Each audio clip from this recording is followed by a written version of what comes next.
दुनिया भर से सनातन धर्म की सारी खबरों से रहना चाहते हैं अपडेट, तो सब्सक्राइब करें द साइंटिफिक हिंदू को। भारत में देख रहे हैं दोस्तों क्या हो रहा है। भारत में सर्वे करने गई टीम पर हमला बोल दिया जिहादियों ने।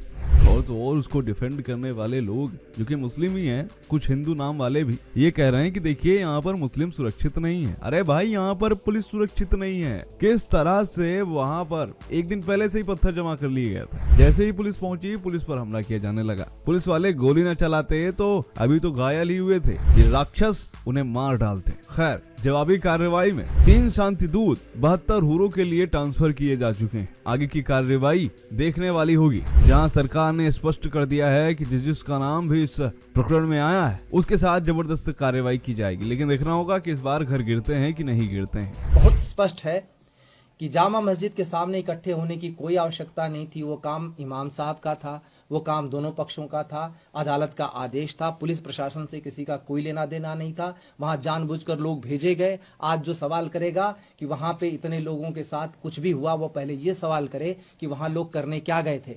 न तो वो नमाज का समय था, न तो वहां पे कोई स्कूल था, न तो वहां कोई ऑफिस था जहां पे नौकरी करने लोग गए थे। इस मामले में पड़ताल भी की जा रही है। अभी डीएम साहब मजिस्ट्रियल इंक्वायरी उसका भी आदेश कर रहे हैं, तो मजिस्ट्रियल इंक्वायरी भी होगी।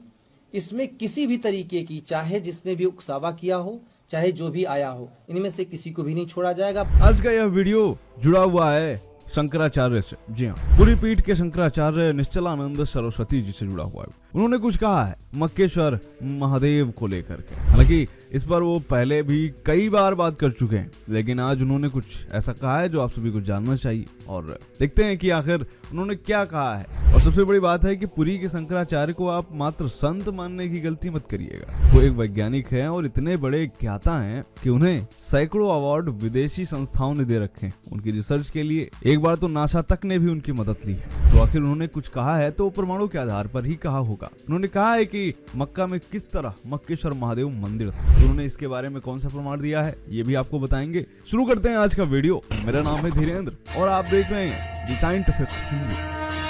इस वीडियो को लाइक करिएगा, कमेंट में हर हर महादेव जरूर लिखिएगा। चलिए शुरू करते हैं। दोस्तों, स्वामी निश्चलानंद सरस्वती ओडिशा के पुरी स्थित श्री गोवर्धन पीठ के 145वें जगत गुरु शंकराचार्य हैं। वो एकमात्र ऐसे संत हैं जिन्हें आधुनिक युग में संयुक्त राष्ट्र संघ और विश्व बैंक जैसी वैधानिक संस्थाओं ने भी सलाह मांगी है उनसे। 1943 में इनका जन्म हुआ था बिहार के मधुबनी जिले में। शंकराचार्य जी गणित के अद्वितीय ज्ञाता हैं और इन्होंने अनेकों पुस्तकें भी लिखी हैं। इसके बारे में संपूर्ण जानकारी आप गोवर्धन मठ की ऑफिशियल वेबसाइट पर जाकर भी पढ़ सकते हैं। खैर, ये तो जानकारी हुई हमारे शंकराचार्य जी के बारे में। अब जानते हैं कि उन्होंने मक्केश्वर महादेव के बारे में क्या कहा है। दरअसल ये खबर है 22 नवंबर की, जहां महाकुंभ क्षेत्र में मुस्लिमों के प्रवेश को बैन किए जाने की बात चल रही थी, जिस पर शंकराचार्य निश्चलानंद सरस्वती महाराज ने बड़ा बयान दिया। उन्होंने कहा कि जो रसखान, रहीम, वैज्ञानिक और कलाम कोटि के मुसलमान हैं, किसी का जन्म मुस्लिम कुल में हो गया है और वह रहीम, रसखान और वैज्ञानिक कलाम कोटि का है, तो उसका तिरस्कार मुसलमान के नाम पर नहीं होना चाहिए। रहीम, रसखान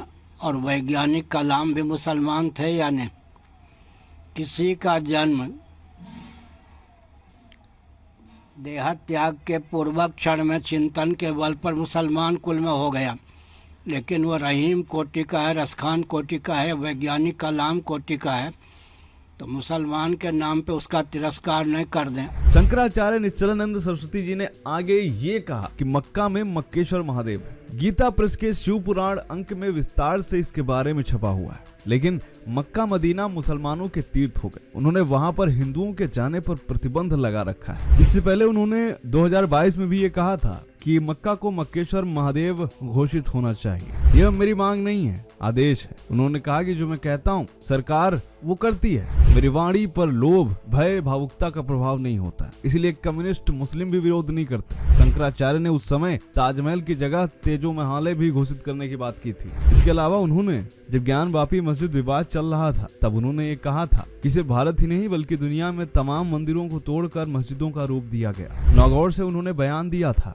कि ज्ञानवापी की आप लोग बात ही क्या करते हो, हम तो मक्का की बात करते हैं, वहाँ मक्केश्वर महादेव मंदिर। भारत एक हिंदू राष्ट्र है, लेकिन अगर सरकार इसे हिंदू राष्ट्र घोषित करती है तो नेपाल, मॉरिशस समेत दुनिया के 15 देश हिंदू राष्ट्र घोषित होने की तैयारी में। वे सिर्फ भारत के रुख का इंतजार कर रहे हैं। आज युवाओं पर हमें वेस्टर्न कल्चर का प्रभाव देखने को मिल रहा है। मैं भी पढ़ा लिखा हूँ, लेकिन मेरे पर अपने पे कभी हमने पाश्चात्य संस्कृति हावी नहीं होने दी। आपने मक्केश्वर महादेव से काशी की बात क्यों करे? काशी तो हमारी है। मक्का में भी मक्केश्वर महादेव भी थे। आगे क्या करें? मानवाधिकार की सेवा में हमको तो मक्का भी मिलना चाहिए। मक्केश्वर महादेव का स्थान है। आप तो काशी की बात करें। अब मुसलमानों के महाकुंभ में प्रवेश पर प्रतिबंध की मांग उठ रही। उन्होंने कहा कि सवाल यह है कि दुकानें ज्यादातर मुसलमान लगाते हैं, उससे हुई करोड़ों की आमदनी को वो ले जाते हैं। ऐसे में दुकानें हिंदू लगाएं तो यह मांग उचित हो जाती। लेकिन अगर रहीम रसखान और वैज्ञानिक कलाम जैसे उच्च कोटि के मुसलमानों को भी खराब मान लेंगे तो कालांतर में दंगे का मार्ग प्रशस्त होता है। एक प्रश्न ये उठता है कि दुकान ज्यादातर मुसलमान करते हैं, आमदनी का स्रोत वो ले जाते हैं। मान लो उस पे कहें कि हिंदू ही लगावें, वो तो ठीक हुआ। लेकिन अब मुसलमान में अगर कोई दंगा फैलाने के लिए नहीं आता है, दैवयोग से मुसलमान हो गया, लेकिन वो रहीम कोटि का, रसखान कोटि का है, वैज्ञानिक कलाम कोटि का है, उसको भी खराब मान लेंगे तो कालांतर में फिर वो हिंदू मुस्लिम के दंगा का मार्ग ही प्रशस्त होगा। वक्फ बोर्ड के साथ जो आजकल सनातन बोर्ड की बात की जा रही है, उस पर भी खुला वक्तव्य शंकराचार्य जी ने दिया। उन्होंने कहा कि जो लोग ये मांग उठा रहे हैं, मांग तो सही है, लेकिन सबसे पहले इसकी उपयोगिता सिद्ध करें कि यह देश, विश्व और समाज के हित में है भी कि नहीं है। योगी और मोदी जी उत्तम कोटि के नेता हैं। वह उसकी उपयोगिता को समझते हैं तो क्रियान्वित कर सकते हैं। वह किसी से कोई मांग नहीं करते। जब हम किसी से मांगते हैं तो उसे अपने से बड़ा सिद्ध कर देते हैं। मैं तो किसी सरकार और शासन तंत्र से कोई मांग ही नहीं करता। शासन तंत्र हमारी बातों से डरता है और मेरी बात अपनाता भी है। हमने 370 की मांग उठाई थी, अमित शाह चौंक गए थे, लेकिन कालांतर में उन्हीं की सरकार ने कर दिया। जो हम कहना चाहते हैं या करवाना चाहते हैं, उसमें देश काल, परिस्थिति, दर्शन काल, विज्ञान व्यवहार में सामंजस्य साध कर उसकी उपयोगिता सिद्ध कर दीजिए। जिस सरकार को जो अपनाना होगा वह अपना लेगी। आगे उन्होंने काफी महत्वपूर्ण एक बात भी कही। दरअसल जो महाकुंभ क्षेत्र में कल्पवासी हैं, उनको संगम क्षेत्र से काफी दूर बसाया जा रहा है। इस पर उन्होंने बोला है कि जिनके नाम पर मेले का आयोजन होता है, उन कल्पवासियों को वीआईपी के नाम पर खिसका देना उचित नहीं है। माघ में जो निवास करते हैं वह कल्पवासी होते हैं, तपस्वी होते हैं और उचित व्यवहार करते हैं। वे मांस मदिरा से दूर रहते हैं, सर्दी में भी ब्रह्म मुहूर्त में स्नान करते हैं। जिनके नाम से मेले की प्रसिद्धि है, उन्हें आप आगे खिसका रहे हो, ये पूर्णतया अनुचित है। तो दोस्तों, आपका इस पर क्या सोचना है, कमेंट करके बताइएगा जरूर। मिलते हैं आपसे अगले वीडियो में, तब तक के लिए जय हिंद, जय भारत, वंदे मातरम।